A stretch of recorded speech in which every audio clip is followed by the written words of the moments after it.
बनाना difficult नहीं है, difficult है डिसाइड करना कि वो चैनल किस नीश में होगा। क्या मुझे वो नीश सेलेक्ट करना चाहिए जिसमें ज्यादा व्यूज आते हैं, या वो नीश जिसमें अर्निंग अच्छी होती है, या फिर मुझे सिंपली अपना पैशन फॉलो करना चाहिए। एंड अगर मेरा कोई पैशन ही ना हो तो आज मैं आपके इन सारे क्वेश्चंस का आंसर करूंगा एंड आपको एक clear step by step framework दूंगा ताकि वीडियो के एंड तक आपको एक परफेक्ट नीश मिल जाए जिसमें आपके ग्रोथ का मैक्सिमम पोटेंशियल हो। Let's begin. सबसे पहले तो ये समझो कि यूट्यूब एक लॉन्ग टर्म गेम है जिसमें सक्सेसफुल होने के लिए आपको बहुत सारा टाइम एंड एनर्जी स्पेंड करना होगा। और अगर आप किसी ऐसे नीश में वीडियोस बना रहे हो जिसमें आपका इंटरेस्ट ही नहीं है तो चांसेस है कि आप बीच में ही गिव अप कर दोगे। Successful creators like mister beast जिनके आज 500 मिलियन सब्सक्राइबर्स हैं, उन्हें भी फर्स्ट 1 मिलियन सब्सक्राइबर्स कंप्लीट करने में 5 साल लगे थे। एंड दैट्स व्हाई इस फ्रेमवर्क का सबसे पहला स्टेप है अपने इंटरेस्ट को आइडेंटिफाई करना। आई वांट कि अभी आप एक पेन एंड पेपर लो और उसमें उन सभी चीजों का लिस्ट बनाओ जिनमें आपको इंटरेस्ट है। एंड अगर आप उन लोगों में से हो जिनका कोई क्लियर इंटरेस्ट या पैशन नहीं है तो आपको सिर्फ इन 4 क्वेश्चंस का आंसर करना है। Question number 1, what content do you already consume. कोई भी इंसान क्रिएटर बनने से पहले खुद एक व्यूअर होता है। सो आपको बस ये देखना है कि आप सोशल मीडिया पे ऑलरेडी किस तरह का कंटेंट कंज्यूम कर रहे हो। इसके लिए आप अपने यूट्यूब हिस्ट्री में जाके एनालाइज कर सकते हो कि पिछले 1-2 महीने में आपने किन टॉपिक्स पे मैक्सिमम कंटेंट कंज्यूम किया है। सिमिलरली आप इंस्टाग्राम या बाकी सोशल मीडिया प्लेटफॉर्म्स पे जाके अपना फीड स्क्रॉल कर सकते हो एंड चांसेस है कि वहां से आपको अपने कई सारे न्यू इंटरेस्ट के बारे में पता लगेगा जिन पे आपने आज तक ध्यान नहीं दिया था। क्वेश्चन नंबर 2, इमेजिन करो कि आप एक स्टेज पे हो जहां आपको अगले 10 मिनट तक बिना रुके किसी भी टॉपिक पे बात करना है, तो आप किस टॉपिक पे बोलोगे। ऑफ कोर्स हम में से मेजॉरिटी लोगों के मन में कोई ऐसा टॉपिक आएगा जिसमें हमें काफी ज्यादा इंटरेस्ट है या जिसके बारे में बहुत ज्यादा नॉलेज है। सो नो मैटर वो टॉपिक कितना भी रैंडम लगे उसको नोट कर लो। Question number 3, what do people come to you for. वो कौन सी चीज है जिससे रिलेटेड हेल्प या एडवाइस मांगने के लिए आपके फ्रेंड्स एंड फैमिली मेंबर्स आपके पास आते हैं। फॉर एग्जाम्पल आप में से बहुत लोग होंगे जिनके पास लोग तब आते हैं जब उनको कोई स्मार्टफोन, लैपटॉप या कोई गैजेट लेना होता है। बहुत लोग ऐसे होंगे जिनके पास लोग हेल्थ या फिटनेस एडवाइस के लिए आते हैं। So try to figure out कि आपके केस में वो चीज क्या है। And finally question number 4, what are you currently learning और वांट टू लर्न। ये क्वेश्चन बहुत इंटरेस्टिंग है क्योंकि इसके लिए आपको किसी चीज में एक्सपर्ट होने की जरूरत नहीं है। अगर कोई भी ऐसा स्किल है जो आप अभी सीख रहे हो या सीखना चाहते हो तो भी आप उसके अराउंड कंटेंट बना सकते हो। अगर आपने खुद 1 महीने पहले जिम ज्वाइन किया है तो ऑब्वियसली आप फिटनेस टिप्स वाली वीडियो नहीं बनाओगे, बट आप अपने जर्नी को डॉक्यूमेंट करके बिगिनर्स के लिए कंटेंट बना सकते हो। लाइक आपने क्या सीखा, क्या मिस्टेक्स किए, अपना ट्रांसफॉर्मेशन दिखा सकते हो एटसेट्रा। इस अप्रोच का सबसे बड़ा फायदा यह है कि आप सीखते सीखते ही ऑडियंस बिल्ड कर सकते हो। तो इन 4 क्वेश्चंस को आंसर करने के बाद आपके पास at least 4 to 5 potential topics easily आ जाएंगे। बट चांसेस हैं कि आपने जो भी टॉपिक्स लिखे हैं उनमें से ऑलमोस्ट सारे बहुत ब्रॉड हैं। यहीं पे आता है हमारे फ्रेमवर्क का अगला स्टेप, फाइंडिंग अ सब नीश। लेट्स से आप एक आर्ट चैनल बनाना चाहते हो। अब आर्ट अपने आप में एक काफी ब्रॉड एंड सैचुरेटेड नीश है जिसमें हजारों चैनल्स ऑलरेडी एक दूसरे से कम्पीट कर रहे हैं। तो हम थोड़ा और स्पेसिफिक जाएंगे। एग्जाम्पल, आर्ट के अंदर आप पेंसिल स्केचेस का सब नीश पिक कर सकते हो एंड अगर वो भी बहुत ब्रॉड है तो आप पोर्ट्रेट पेंसिल स्केचेस के सब नीश में जा सकते हो। सिमिलरली अगर मेन नीश फिटनेस है तो उसको नैरो करके आप वेट लॉस वाला सब नीश पिक कर सकते हो। एंड अगर और स्पेसिफिक जाएं तो हमारा चैनल हो सकता है weight loss using home workout के अराउंड एंड इसी मेथड को बोलते हैं नीश डाउन करना। अब आप सोच रहे होगे कि हम इतना स्पेसिफिक जा क्यों रहे हैं। एक्चुअली इसका एक इंटरेस्टिंग रीजन है। बड़े क्रिएटर्स यूजुअली इतने स्पेसिफिक ऑडियंस को टारगेट नहीं करते हैं। फॉर एग्जाम्पल अगर एक 10 मिलियन सब्सक्राइबर्स वाला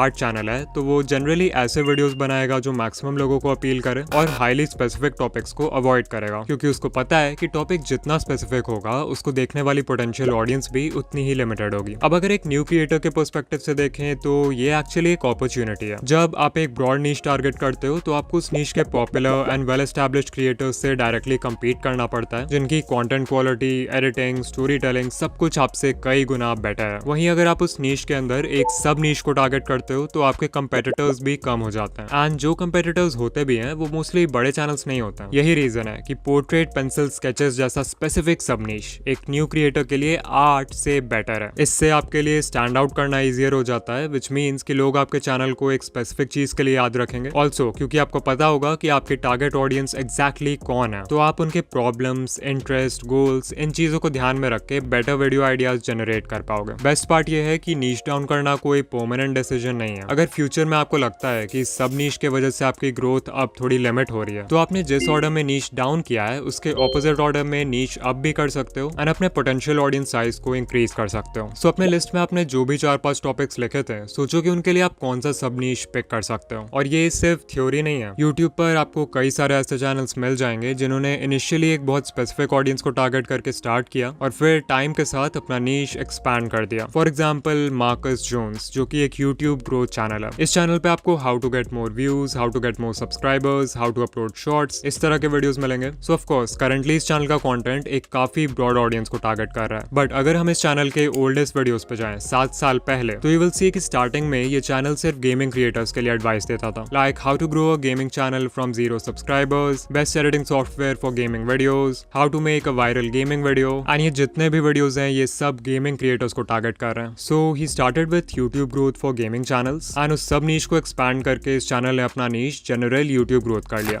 अब तक हमने अपने इंटरेस्ट को नैरो डाउन करके उसे एक सब नीश में कन्वर्ट किया है। But now the question is कि आपको पता कैसे चलेगा कि जो सब नीश आपने सिलेक्ट किया है उसमें पोटेंशियल है भी या नहीं। यहीं पे आता है हमारे फ्रेमवर्क का फाइनल स्टेप, इवैल्यूएट पोटेंशियल। किसी भी नीश में चैनल बनाने से पहले आपको इन 3 फैक्टर्स को कंसिडर करना चाहिए। सबसे पहला फैक्टर है डिमांड। बेसिकली आपको प्रूफ चाहिए कि आपने जो नीश सेलेक्ट किया है उसमें enough number of viewers exist करते हैं। इसके लिए आप यूट्यूब सर्च बार में अपना सब नीश टाइप कर सकते हो एंड अगर आपको दिखता है कि मल्टीपल क्रिएटर्स के वीडियोस कंसिस्टेंटली अच्छे व्यूज ला रहे हैं तो ये एक स्ट्रॉन्ग सिग्नल है कि इस सब नीश में ऑडियंस एग्जिस्ट करती है। अगर आपका नीश जरूरत से ज्यादा स्पेसिफिक और नैरो होगा तो नेचुरली उसमें इंटरेस्टेड ऑडियंस भी बहुत लिमिटेड होगी एंड ग्रो करना मुश्किल होगा। तो वैसे सब नीशेस को अवॉइड करना ही बेस्ट है। इफ यू वांट तो आप vidIQ जैसे टूल्स भी यूज कर सकते हो जहां आपको अपने नीश से रिलेटेड कीवर्ड्स टाइप करने होंगे एंड आप देख पाओगे कि मंथली उस कीवर्ड को कितने लोग सर्च करते हैं। वंस यू नो कि आपके नीश में अच्छी खासी डिमांड है तो आपको नेक्स्ट फैक्टर को इवैल्यूएट करना है जो कि है स्टॉक। क्या आप इस नीश में at least 100 high quality video idea सोच सकते हो या नहीं, क्योंकि यूट्यूब पे सक्सेस मिलने में टाइम लगता है। अगर आप सिर्फ 15-20 वीडियोस के बाद ही आइडिया से आउट हो जाओगे तो चाहे नीश में कितनी भी डिमांड हो आप उसमें लॉन्ग टर्म ग्रो नहीं कर सकते। इसलिए मैं चाहता हूँ कि अभी आप एक ब्लैंक पेज खोलो और बिना यूट्यूब से कॉपी किए अपने नीश के अराउंड जितने वीडियो आइडिया सोच सकते हो उतने लिखो। अगर आप इजीली 40-50 आइडियाज तक भी पहुंच जाते हो तो ये ऑलरेडी एक स्ट्रॉन्ग साइन है कि इस नीश में लॉन्ग टर्म कंटेंट बनाया जा सकता है। But if you are struggling to find ideas तो चांसेस है कि ये नीश बहुत नैरो है या फिर आपको उस टॉपिक में उतना इंटरेस्ट नहीं है जितना आप सोच रहे थे। एंड फाइनली थर्ड फैक्टर है प्रॉफिट। बहुत लोग नीश चूज करते वक्त सिर्फ ये देखते हैं कि किस नीश का CPM सबसे ज्यादा है। बट अगर आप सिर्फ हाई CPM देखकर कोई ऐसा नीश चूज कर लेते हो जिसमें ना आपका इंटरेस्ट है और ना ही आप लॉन्ग टर्म कंटेंट बना सकते हो तो उस CPM का कोई फायदा नहीं है। इंस्टेड आपको ये देखना चाहिए कि अगर फ्यूचर में आप इस नीश में एक ऑडियंस बिल्ड कर लेते हो तो क्या आपके पास इनफ मोनेटाइजेशन अपॉर्चुनिटीज है या फिर नहीं। फॉर एग्जाम्पल अगर आपका नीश फिटनेस है तो आप एडसेंस के अलावा sponsorships, affiliate marketing, 1-to-1 coaching, courses, मर्च एंड ऐसे कई सारे वेज से अर्न कर सकते हो। तो ऐसे ही आपको अपने नीश को भी इवैल्यूएट करना है कि क्या उसमें इनफ मोनेटाइजेशन अपॉर्चुनिटीज हैं या फिर नहीं। दिस इज वेरी इंपॉर्टेंट अगर आप यूट्यूब को सिर्फ एक हॉबी नहीं बल्कि एक बिजनेस या फुल टाइम करियर बनाना चाहते हो। सो अपने लिस्ट में आपने जो भी 4-5 सब नीशेस लिख के रखे हैं उनको इन 3 फैक्टर्स के बेसिस पे इवैल्यूएट करो एंड जो भी ऑप्शन सबसे स्ट्रॉन्गेस्ट लगे उसी के साथ अपना चैनल स्टार्ट करो। क्या वो नीश 100% परफेक्ट होगा?